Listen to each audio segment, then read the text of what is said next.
Hi guys. Oh god.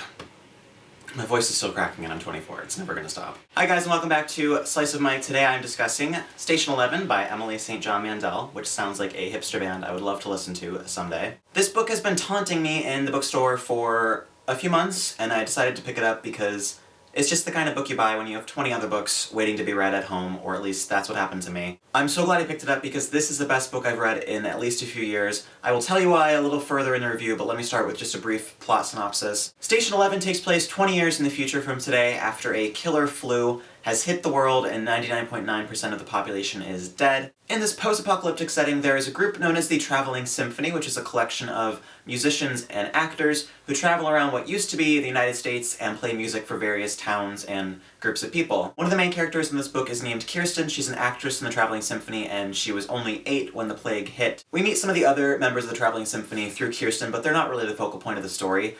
The narrative also cuts back in time to right before the plague struck, and Kirsten was 8, and she was acting in a production of King Lear. During that performance 20 years ago, the main actor who was playing King Lear died on stage of a heart attack. Like I said, the bulk of the story takes place from Kirsten's perspective 20 years in the future, but we meet a few other characters like Clark, who is Arthur's old friend and somehow survived the apocalypse, and he's living in an airport, and we hear more about what he's doing. And we also have quite a few chapters from Miranda's perspective, and Miranda is Arthur's first ex-wife. He's had quite a few. And Miranda is an artist-slash-businesswoman who's working independently on a project known as Station 11, thus the title. So Station 11, the fictional graphic novel series inside of this other story, is about a doctor who, at the end of the world, takes a group of people into space and they try to escape this alien menace that comes to Earth. So this graphic novel series becomes a very good foil of what is currently happening in this post-apocalyptic world and what might have happened, or what usually happens in works of fiction when zombies invade or, vampires take over the world. It's usually a pretty outlandish scenario. And Station 11, while being dystopian, is probably very different than anything you've read in that genre recently because it treats the end of the world so seriously and poignantly, I can't even describe it. There's a motto printed on one of the trucks that the Traveling Symphony uses, and it just says, "Survival is insufficient," which is a quote from Star Trek Voyager.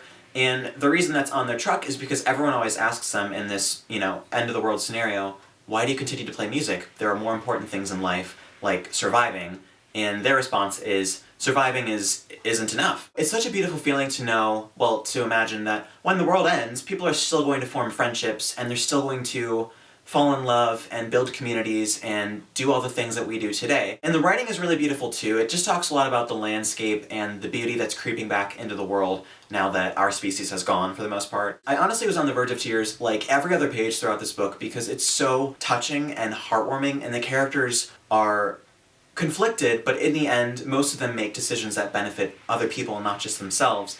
And I've never read a work of dystopian fiction that is so true to what people actually behave like. On the other hand, the book was pretty frightening because it gives such a clear depiction of how the world might end, and it tells you which systems would fail first, kind of which countries might go under, and then eventually where we are 20 years in the future. So that really draws you more into the story as well because you're so concerned about this future that might happen, hopefully not, but it just was so believable, I guess. So, I would recommend this to pretty much everybody who knows how to read because this is a required book, in my opinion. If you like dystopian, but like me are probably tired of the genre, read Station 11 because it breathes new life into that stale genre. And it offers a different cast of characters and a different storyline than what you'd probably expect to find in a dystopian book. So I was wondering if you guys have any other ideas for unusual dystopian novels that take place at the end of the world but aren't really what you'd normally find, books about zombies or vampires or whatever. Kind of like what I've described here. If you do have any ideas, please feel free to leave a comment below. And if you liked this video and you're looking for other bookish things like book hauls and top lists and other fiction reviews,